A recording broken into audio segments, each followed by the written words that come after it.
Master ഷിയുമായി ഒരു deal ഉണ്ടാക്കുന്നതിന് വേണ്ടി റൂലിംഗ് അവിടെ എത്തിയിരിക്കുകയാണ്. ബായ്ഫെങ് മൗണ്ടനിലുണ്ടായിരുന്ന സിമാജിയാവോയുടെ വംശത്തിലുള്ള ആൾക്കാരെയെല്ലാം ഷിയാണ് അവിടെ എത്തിച്ചിരുന്നതെന്ന് റൂലിങ്ങിന് അറിയാമല്ലോ. അതും പറഞ്ഞ് അയാളെ ബ്ലാക്ക്മെയിൽ ചെയ്തുകൊണ്ടാണ് അവൾ ആദ്യമേ തന്നെ സംസാരിച്ച് തുടങ്ങിയത്. സിമാജിയാവോയെ പിടികൂടാൻ ഷീ ആഗ്രഹിക്കുന്നുണ്ടെങ്കിലും പിടികൂടി സീൽ ചെയ്യാനാണല്ലോ അയാളുടെ ഉദ്ദേശം. പക്ഷേ റൂലിങ്ങിന് അവനെ കൊല്ലണം, അതിനുള്ള പെർമിഷൻ നൽകണം, അതിന് താനുമായി ഒരു ഡീലിന് തയ്യാറാണോ എന്ന രീതിയിലാണ് അവൾ സംസാരിച്ചുകൊണ്ടിരിക്കുന്നത്. പക്ഷേ ബായ്ഫെങ് മൗണ്ടനെ കുറിച്ചുള്ള രഹസ്യം അവൾക്കറിയാമെങ്കിലും അവളുടെ വായടപ്പിക്കുന്നതിന് പല മാർഗങ്ങളും തനിക്കറിയാം. അതുകൊണ്ട് ആ പേരും പറഞ്ഞ് തന്നെ ഭീഷണിപ്പെടുത്തേണ്ട ആവശ്യമില്ല എന്ന് ഷീ പറയുന്നു.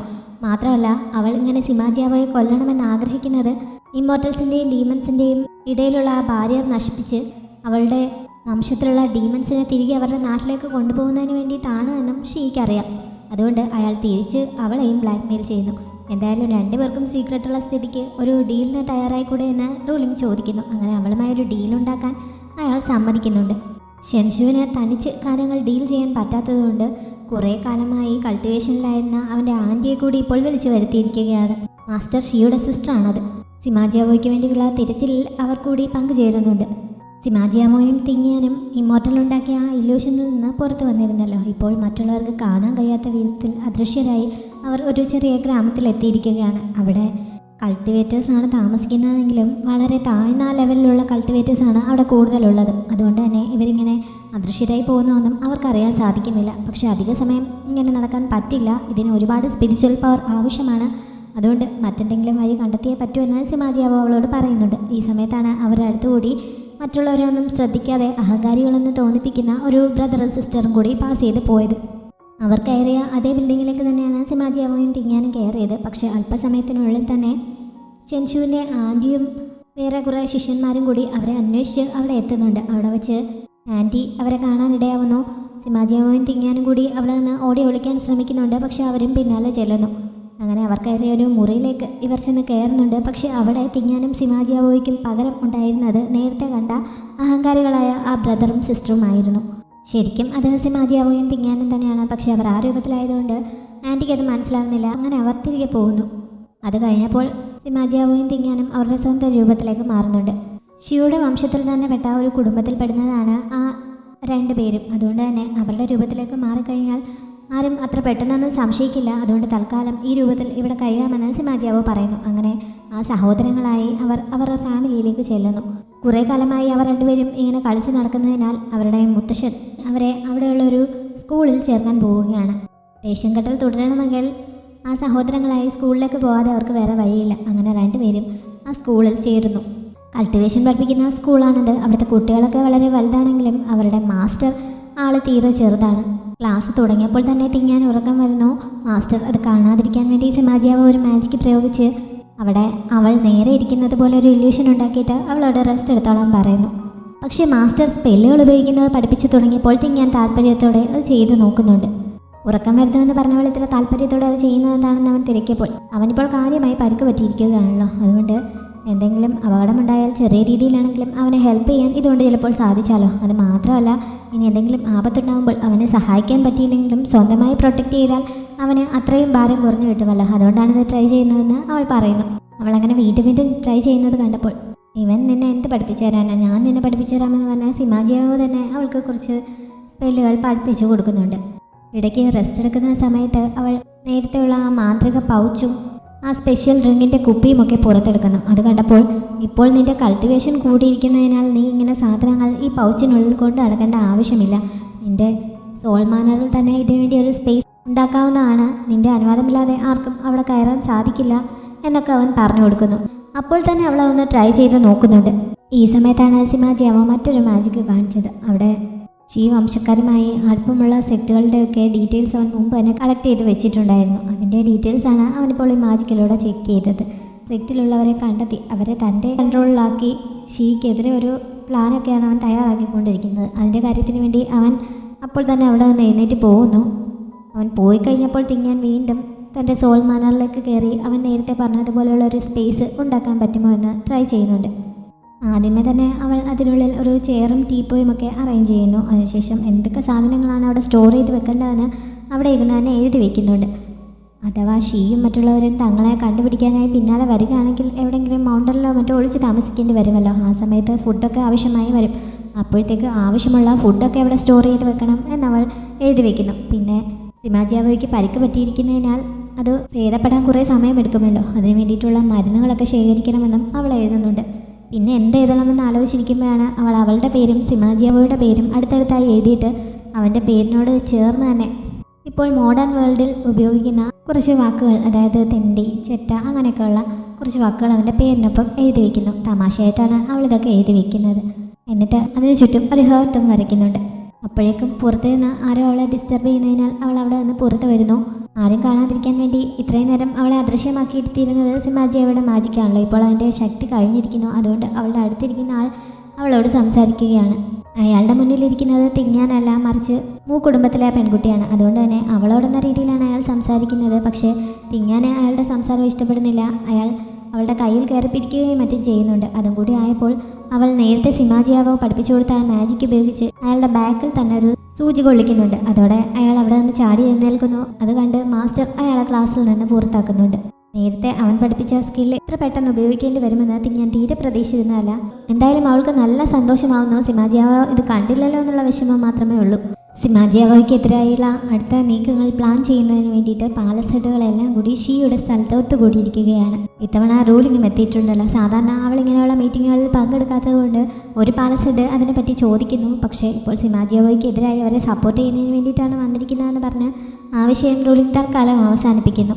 സിമാജിയാവോയ്ക്ക് ഇപ്പോൾ അപകടം പറ്റി ആകെ മോശം അവസ്ഥയിലാണല്ലോ. മാസ്റ്റർ യുവാന് വേണമെങ്കിൽ അവൻ്റെ സൈഡിൽ നിന്ന് മാറി ഷീയെ സപ്പോർട്ട് ചെയ്യാവുന്നതാണ്. പക്ഷേ ബായ്ഫങ് മൗണ്ടനിൽ വെച്ച് ഷെൻഷു രഹസ്യമായി അവിടെ ഉണ്ടായിരുന്ന ഡെഡ് ബോഡികളൊക്കെ നശിപ്പിക്കുന്നത് മാസ്റ്റർ യുവാൻ കണ്ടിരുന്നു. അത് അദ്ദേഹത്തിൻ്റെ മനസ്സിൽ സംശയമുണ്ടാക്കിയിരിക്കുകയാണ്.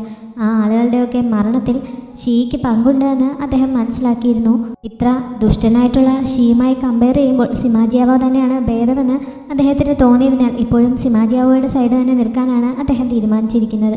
അതിനു വേണ്ടിയിട്ട് മറ്റൊരു പാലസ് ഹെഡിനെ ഇങ്ങനെ രഹസ്യമായി ഷീ ഡെഡ് ബോഡികളൊക്കെ നശിപ്പിച്ചിരുന്നതിനെ പറ്റി അറിയിക്കാൻ അദ്ദേഹം ഓർഡർ നൽകിയിരുന്നു. ആ പാലസ് ഹെഡ് അക്കാര്യം ഷീയോട് ചോദിക്കുന്നുണ്ട്. അദ്ദേഹം രഹസ്യമായി അറിയിച്ചിരുന്നു. ആ പാലസ് ഹെഡ് അക്കാര്യം ഷീയോട് ചോദിക്കുന്നുണ്ട്. പക്ഷേ തനിക്ക് ആ ബായ്ഫങ് മൗണ്ടനുമായി യാതൊരു ബന്ധവുമില്ല, അവിടെ നടന്നതൊന്നും താനുമായി കണക്ട് ചെയ്തല്ല എന്നൊക്കെ പറഞ്ഞ് ഷീ ഇപ്പോഴും ഒഴിഞ്ഞു മാറുകയാണ്. റൂളിങ്ങും കൂടി ഷീയെ സപ്പോർട്ട് ചെയ്ത് സംസാരിക്കുന്നു. അതോടെ ബാക്കിയുള്ളവർക്ക് ആ വിഷയം അവസാനിപ്പിക്കേണ്ടി വരുന്നു. ആ വിഷയം കൂടുതൽ ചർച്ച ചെയ്യപ്പെടാത്തതുകൊണ്ട് മാസ്റ്റർ യുവാനും അതിൽ പ്രത്യേകിച്ചൊന്നും ചെയ്യാൻ പറ്റുന്നില്ല. സിമാജിയാവോയെ വീണ്ടും പിടികൂടി സീൽ ചെയ്യാൻ എല്ലാവരും കൂടി ഒരുമിച്ച് നിൽക്കാമെന്ന് തീരുമാനിച്ച് അവർ പിരിയുന്നുണ്ട്. എല്ലാവരും പിരിഞ്ഞുപോയി കഴിഞ്ഞപ്പോൾ നേരത്തെ ആ പ്രശ്നം ഉന്നയിച്ച പാലസ് ഹെഡായ റെഗുവയെ പറ്റി കൂടുതൽ രഹസ്യമായി അന്വേഷിക്കാൻ ഷീ മകനെ ഓർഡർ നൽകുന്നുണ്ട്. അന്ന് ക്ലാസ് കഴിഞ്ഞ് മടങ്ങുമ്പോൾ തിങ്ങാനെ കുറേ കൂട്ടുകാർ അടുത്ത ദിവസം വൈകിട്ട് നടക്കുന്ന ഒരു വിരുന്നിന് ക്ഷണിക്കുന്നുണ്ട്. ആ വിരുന്നിന് സിമാജിയാവോ ഇല്ലാത്തതുകൊണ്ട് പോകണോ വേണ്ടയോ എന്നുള്ള കാര്യത്തിൽ അവൾ ആകെ കൺഫ്യൂഷനാവുന്നു. അവനും കൂടി ഇല്ലാത്തതുകൊണ്ട് ആ കുറവ് നികത്താൻ താൻ പോയേ പറ്റുള്ളൂ എന്ന കണ്ടീഷനാണ്. പക്ഷേ പോയാൽ ശരിയാവുമോ, മറ്റു പെൺകുട്ടിയുടെ രീതിയിൽ തനിക്ക് പെരുമാറാൻ പറ്റുമോ എന്നൊക്കെയുള്ള കാര്യം ഓർത്താണ് അവൾക്ക് ആശങ്ക. എന്തായാലും സിമാജിയാവോയെ അവൾ ശരിക്കും മിസ് ചെയ്യുന്നുണ്ട്. അവൻ ഈ സമയം ഷിയുടെ കൺട്രോളിലുള്ള ഒരു മൗണ്ടനിലെത്തി അവിടെയുള്ള ഒരു സ്പിരിച്വൽ റിവർ നശിപ്പിക്കാനുള്ള തയ്യാറെടുപ്പിലായിരുന്നു. അതിപ്പോൾ നശിപ്പിക്കാനല്ല അവൻ ഉദ്ദേശിക്കുന്നത്. ഇപ്പോൾ സ്പിരിറ്റ് ഫയറിൻ്റെ ഒരു അംശം അതിനുള്ളിൽ നിക്ഷേപിച്ചിട്ട് പിന്നീട് അവൻ ഉദ്ദേശിക്കുന്ന സമയത്ത് ഇതേപോലെ കുറേ സ്ഥലത്ത് പ്ലാന്റ് ചെയ്ത സ്പിരിറ്റ് ഫയർ എല്ലാം കൂടി ഒന്നിച്ച് ഒരു സ്ഫോടനം പോലെ നടത്താനാണ് അവൻ ഉദ്ദേശിക്കുന്നത്. അങ്ങനെ സ്പിരിറ്റ് ഫയർ അതിനുള്ളിലാക്കിയിട്ട് അവൻ അവിടെ നിന്ന് തിരികെ പോകാൻ തുടങ്ങുന്ന സമയത്ത് അവിടുത്തെ ഒരു കാവൽക്കാരൻ അവൻ്റെ മുന്നിലെത്തുന്നുണ്ട്. പക്ഷേ അയാളെ അവൻ തൻ്റെ കൺട്രോളിലാക്കുന്നു. അതിനുശേഷം അവിടെ എവിടെയെങ്കിലും സ്പിരിറ്റ് ഫയറിൻ്റെ സാന്നിധ്യമുണ്ടെങ്കിൽ അത് കണ്ടെത്തിയാൽ ഉടനെ തന്നെ ആ വിവരം അറിയിക്കണമെന്ന് ഓർഡർ നൽകുന്നുണ്ട്. അങ്ങനെ അയാൾ ഇപ്പോൾ അവൻ്റെ ആളായി മാറിയിരിക്കുകയാണ്. കാര്യങ്ങൾ ഇങ്ങനെയൊക്കെ ആയതിനാൽ റൂളിംഗ് കുറച്ച് ദിവസമായി നിഞ്ചുവിൻ്റെ അടുത്തേക്ക് പോകുന്നുണ്ടായിരുന്നില്ല. അവസാനം അവൻ ആരുമില്ലാത്ത സമയം നോക്കി അവളുടെ മുറിയിലേക്ക് ചെല്ലുന്നുണ്ട്. സിമാജിയാവോയും തിങ്ങാനെയും അന്വേഷിച്ച് പോകുന്ന കാര്യം അവൻ പറഞ്ഞപ്പോൾ ഇത്തവണ റൂളിംഗ് എതിർക്കുന്നില്ല. പക്ഷേ അവന് റൂളിങ്ങിനെ വിട്ടു പോകാൻ നല്ല വിഷമമുണ്ട്. അവൻ അക്കാര്യം തുറന്ന് പറയുന്നു. അവന് തന്നെ ഇഷ്ടമാണെന്ന് റൂളിങ്ങിന് ഇതിനകം തന്നെ മനസ്സിലായി കഴിഞ്ഞിരുന്നു. അവൾക്കും അവനോട് ഇഷ്ടമുണ്ട്. പക്ഷേ ഇപ്പോഴത്തെ സാഹചര്യത്തിൽ അതൊന്നും പറയാൻ പറ്റില്ലല്ലോ. അവൾക്ക് അവളുടെ ലക്ഷ്യമാണ് ഇപ്പോൾ ഏറ്റവും പ്രധാനം. അടുത്ത ദിവസം അവിടെ വിട്ട് പോകാനാണ് നിഞ്ചു ഉദ്ദേശിക്കുന്നത്. അതിനു മുമ്പായി അവളോട് കൂടുതൽ സമയം സംസാരിക്കുന്നതിനും അവളോടൊപ്പം കുറേ അധികം സമയം ചെലവഴിക്കുന്നതിനും വേണ്ടി അന്ന് രാത്രി അവളുടെ മുറിയിൽ തങ്ങിക്കോട്ടെ എന്ന് അവൻ പെർമിഷൻ ചോദിക്കുന്നുണ്ട്. ബെഡിൽ തന്നെ കിടക്കണമെന്ന് നിർബന്ധമൊന്നുമില്ല. അവന് സൈഡിൽ എവിടെയെങ്കിലുമൊക്കെ ഒതുങ്ങിക്കൂടി കഴിയാവുന്നതേ ഉള്ളൂ. അതിനുള്ള പെർമിഷൻ അവൻ ചോദിക്കുന്നുണ്ടെങ്കിലും അവൾ സമ്മതിക്കുന്നില്ല. അവൻ്റെ മുറിയിൽ തന്നെ പോയി റെസ്റ്റ് എടുക്കാൻ പറഞ്ഞിട്ട് അവൾ അവിടെ നിന്ന് പോകാൻ തുടങ്ങുന്നുണ്ടെങ്കിലും അവൻ പിന്നാലെ ചെല്ലുന്നു. അവളുടെ ഡ്രസ്സിൻ്റെ കുറച്ച് ഭാഗം പുറകിലേക്ക് കിടപ്പുണ്ടായിരുന്നു. പിന്നാലെ ചെന്ന് അവൻ അതിൽ ചവിട്ടുന്നു. അങ്ങനെ റൂളിങ് വീഴാൻ തുടങ്ങുന്നുണ്ട്. അങ്ങനെ തിരിയുന്ന സമയത്ത് അവർ രണ്ടുപേരും നല്ലോണം അടുത്തടുത്ത് വരുന്നു. നിന്റെ കണ്ണുകൾ കാണാൻ നല്ല ഭംഗിയുണ്ടെന്ന് നിഞ്ചു അവളോട് പറയുന്നു. അവൻ്റെ ഇഷ്ടമാണ് അവനിങ്ങനെ അറിയിക്കുന്നതെന്ന് അറിയാമെങ്കിലും റൂളിങ് അത് അറിയാവുന്നതുപോലെ കാണിക്കാതെ ഇങ്ങനെ മറ്റുള്ളവരെ പുകഴ്ത്താൻ കഴിയുന്നതും മനുഷ്യരെ പോലെ ആവുന്നതിൻ്റെ ലക്ഷണമാണ് എന്ന് പറഞ്ഞ് അവൾ വിഷയം തിരിച്ചു വിടുന്നുണ്ട്. എങ്കിൽ പിന്നെ ഞാനിങ്ങനെ എപ്പോഴും നിന്നെക്കുറിച്ച് പുകഴ്ത്തി പറയാമെന്ന് പറഞ്ഞ് അവൻ വീണ്ടും അവളുടെ സൗന്ദര്യത്തെ വർണ്ണിക്കാൻ തുടങ്ങുന്നെങ്കിലും അവൾ പെട്ടെന്ന് അവൻ്റെ വായ പൊത്തുന്നു. ഇങ്ങനെ വായിൽ തോന്നിയതെല്ലാം വിളിച്ചു പറയാതെ ആവശ്യമുള്ളത് മാത്രം പറയാൻ പഠിക്കുന്നതും മനുഷ്യരുടെ സ്വഭാവത്തിൻ്റെ ഭാഗമാണ് എന്ന് പറഞ്ഞിട്ട് അവൾ അവിടെ നിന്ന് പോകാൻ തുടങ്ങുന്നുണ്ട്. പക്ഷേ അപ്പോഴും അവൻ അവളുടെ ഡ്രസ്സിൽ തന്നെ നിൽക്കുകയായിരുന്നതിനാൽ അവൾ വീണ്ടും വീഴാൻ തുടങ്ങുന്നു. പരസ്പരം ഒന്നുകൂടി നോക്കിയിട്ട് നിഞ്ചു പുറയിലേക്ക് മാറി നിന്ന് കൊടുക്കുന്നുണ്ട്. അങ്ങനെ അവൾ അവിടെ നിന്ന് പോകുന്നു. ഇഷ്ടമാണെന്ന് തുറന്ന് പറഞ്ഞില്ലെങ്കിലും ഇഷ്ടം രണ്ടുപേർക്കും ഫീൽ ചെയ്യുന്നുണ്ടായിരുന്നു. സിമാജിയാവോ തിരികെ വരാത്തതിനാൽ തിങ്ങാൻ തനിച്ചാണ് ഫ്രണ്ട്സ് വിളിച്ച വിരുന്നിന് പോയത്. ഫുഡ് ധാരാളമുള്ളതിനാൽ അവൾക്ക് ശരിക്കും സന്തോഷമാവുന്നു. അങ്ങനെ അവൾ സന്തോഷമായിട്ട് ഫുഡൊക്കെ കഴിച്ചുകൊണ്ടിരിക്കുന്ന ആ സമയത്താണ് കഴിഞ്ഞ ദിവസം അവൾ പണി കൊടുക്കാൻ ശ്രമിച്ച ആ ക്ലാസ്മേറ്റിൻ്റെ കസിൻ അവളുടെ അടുത്തേക്ക് വന്ന് അവന് വേണ്ടി വക്കാലത്തുമായി സംസാരിച്ചത്. തിങ്ങാൻ ഇപ്പോൾ ഉള്ള ആ ശരീരത്തിൻ്റെ ഉടമ ലിങ്ജാൻ്റെ സ്വഭാവം വെച്ചിട്ട് അവൾ ഒന്ന് പറഞ്ഞ രണ്ടാമത്തതിന് അവരോടൊക്കെ ദേഷ്യപ്പെടേണ്ടതാണ്. അങ്ങനെ ദേഷ്യപ്പെടുമ്പോൾ ഒരു പ്രശ്നമുണ്ടാക്കാമെന്ന് കരുതി മനഃപൂർവ്വമായിരുന്നു ആ പെൺകുട്ടി അവളുടെ അടുത്ത് വന്ന് സംസാരിച്ചത്. പക്ഷേ തിങ്ങാൻ്റെ സ്വഭാവം വെച്ച് അവൾ ഉള്ള പ്രശ്നം എങ്ങനെയെങ്കിലും ഒതുക്കി വിടാനല്ലേ ശ്രമിക്കുകയുള്ളൂ. അതുകൊണ്ട് അവളോട് വഴക്കുണ്ടാക്കാൻ വന്ന പെൺകുട്ടി അവസാനം താൻ വഴക്കിടാൻ തന്നെയാണോ വന്നതെന്ന് കൺഫ്യൂഷനിലാവുന്നു. അത്രയ്ക്ക് നല്ല രീതിയിലാണ് തിങ്ങാൻ ഡീൽ ചെയ്തത്. അവളെ കൊണ്ട് പ്രയോജനമില്ല എന്ന് കണ്ടപ്പോൾ അവളെ ഇങ്ങോട്ട് പറഞ്ഞയച്ച ആൾ നേരിട്ട് വന്ന് തിങ്ങാനുമായി പ്രശ്നമുണ്ടാക്കാൻ ശ്രമിക്കുന്നു. പക്ഷെ അപ്പോഴും തിങ്ങാൻ വളരെ സോഫ്റ്റായിട്ട് ആ പ്രശ്നം പരിഹരിച്ചു വിടുന്നുണ്ട്. അവിടെയുള്ള പല കുട്ടികളും സിമാജിയാവോയെക്കുറിച്ചുള്ള പല റൂമറുകളും പറയുന്നത് തിങ്ങാൻ കേൾക്കാനിടയാവുന്നു. അതിലൊക്കെ മെയിൻ ക്യാരക്ടർ അവളും സിമാജിയാവോയുമാണ്. അവൻ ഇതൊന്നും കേൾക്കാൻ അവിടെ ഇല്ലല്ലോ എന്നൊക്കെ പറഞ്ഞ് അവൾ അവനെ മിസ് ചെയ്തിരിക്കുമ്പോഴാണ് സിമാജിയാവോ അങ്ങോട്ടേക്ക് എത്തിയത്. അതോടെ അവൾ വിരുന്നൊക്കെ അവസാനിപ്പിച്ച് അവൻ്റെ കൂടെ പോകുന്നു. ചെന്നപ്പോൾ മുതൽ ഓരോരുത്തർ വന്ന് സംസാരിച്ചുകൊണ്ടിരിക്കുകയായിരുന്നതിനാൽ അവൾക്ക് മര്യാദയ്ക്ക് ഫുഡൊന്നും കഴിക്കാൻ പറ്റിയിരുന്നില്ല. അതിനെപ്പറ്റി ചിന്തിച്ചുകൊണ്ടാണ് അവൾ മുന്നോട്ട് പോയത്. അവന് ഇപ്പോൾ അവളുടെ മനസ്സ് വായിക്കാൻ പറ്റുമല്ലോ. അങ്ങനെ അവളുടെ ഈ ചിന്തകളൊക്കെ അവൻ കേൾക്കുന്നുണ്ട്. പക്ഷെ അതൊന്നും അറിഞ്ഞതായി ഭാവിക്കാതെയാണ് അവൻ മുന്നോട്ട് നടക്കുന്നത്. നേരത്തെ തന്നെ അവൾക്ക് വേണ്ടി അവൻ സ്പെഷ്യലായിട്ടൊരു വിരുന്ന് റെഡിയാക്കിയിട്ടുണ്ടായിരുന്നു. അങ്ങോട്ടേക്കാണ് അവൻ കൂട്ടിക്കൊണ്ടുപോയത്. അത് കണ്ടപ്പോൾ തിങ്ങാൻ സന്തോഷമാവുന്നു. മുന്നിലുണ്ടായിരുന്ന ഫുഡ് ഐറ്റംസിൽ നിന്ന് ഒരെണ്ണം അവളെടുത്ത് ടേസ്റ്റ് ചെയ്ത് നോക്കുന്നു. അതിൻ്റെ ടേസ്റ്റിനെ പറ്റി അവൾ പറഞ്ഞുകൊണ്ടിരിക്കുമ്പോൾ അവൻ അവളുടെ കയ്യിലിരുന്ന സ്പൂണിൽ നിന്ന് അവൾ കഴിച്ചതിൻ്റെ ബാക്കി കഴിക്കുന്നുണ്ട്. അത് തിങ്ങാൻ ഇഷ്ടപ്പെടുന്നില്ല. എനിക്ക് വേണമെങ്കിൽ ഇവിടെ ഇരിപ്പുണ്ടല്ലോ, ആവശ്യത്തിനെടുത്ത് കഴിച്ചുകൂടെ എന്ന് അവൾ ചോദിക്കുന്നു. എനിക്കിഷ്ടമുള്ളത് ഞാൻ എവിടെ നിന്നാണെന്ന് വെച്ചാൽ എടുത്ത് കഴിക്കും എന്നാണ് അവൻ പറഞ്ഞത്. അതിനുശേഷം തിങ്ങാൻ ഫുഡ് കഴിക്കാനെടുത്തപ്പോൾ അവന് നൽകുന്നത് പോലെ അവൻ്റെ വായുടെ അടുത്ത് വരെ കൊണ്ടുവരുന്നുണ്ടെങ്കിലും കൊടുക്കാതെ അവൾ സ്വന്തം വായിലേക്ക് വെക്കുന്നു.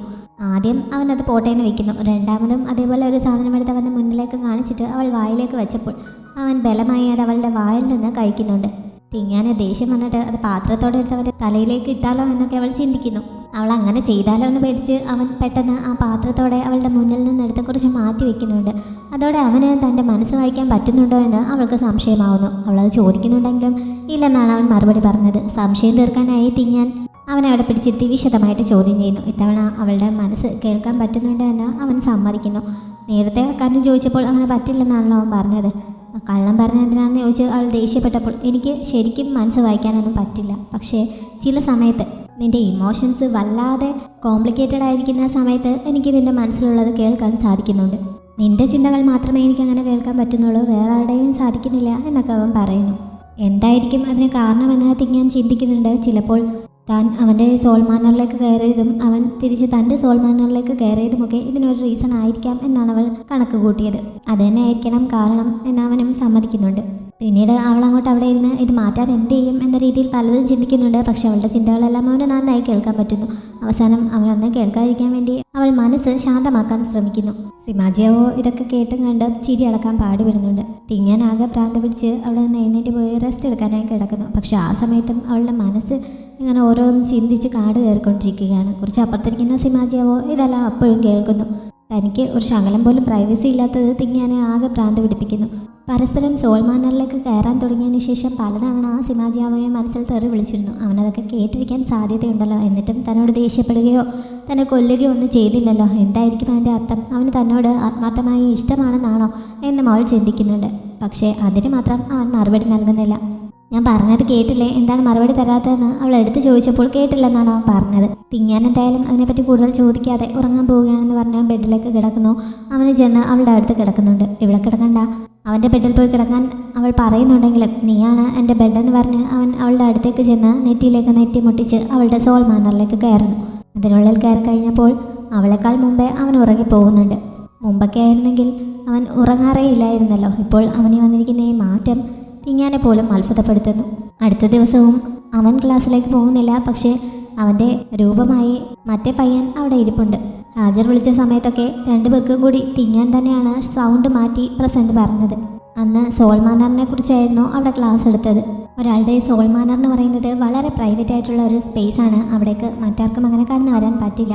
അപ്പോൾ കൾട്ടിവേഷൻ പാർട്ട്നേഴ്സിന് വരാൻ പറ്റുമോ എന്നൊരു സ്റ്റുഡൻറ്റ് ചോദിക്കുന്നുണ്ട്. അങ്ങനെ കൾട്ടിവേഷൻ പാർട്ട്നേഴ്സ് ആണെങ്കിൽ പോലും മറ്റേ ആളുടെ സോൾ മാനറിലേക്ക് കടക്കുന്നതിന് ചില ബുദ്ധിമുട്ടുകളുണ്ട്. ഇനി അങ്ങനെ കടക്കാൻ സാധിക്കുന്നുണ്ടെങ്കിൽ അവർ തമ്മിൽ അത്ര ഡീപ്പായിട്ടുള്ള റിലേഷൻ ആയിരിക്കും. അങ്ങനെ ആണെങ്കിൽ തന്നെ അത് അപകടമാണ്.